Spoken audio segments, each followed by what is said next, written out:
Angkatan Laut Sulawesi. Pemusnahan barang bukti narkoba 29 kg sabu ini dihadiri Kapolda Sulawesi Tengah bersama Badan Narkotika dan Bea Cukai.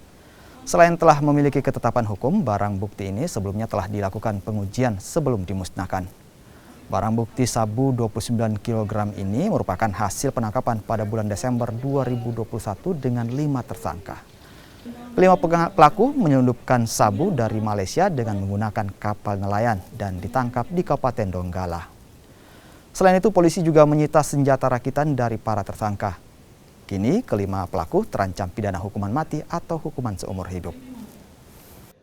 Bahwa 29 kilo narkoba jenis sabu tidak akan bisa kami ungkap tanpa kerjasama antara kami dengan instansi terkait. Satu diantaranya adalah dari Bea Cukai. Di sini hadir Bapak Asep mewakili Bea Cukai. Kerjasama itulah yang membuat akhirnya 29 kilo yang tadinya mau dipasarkan di Sulawesi Tengah bisa kita hentikan.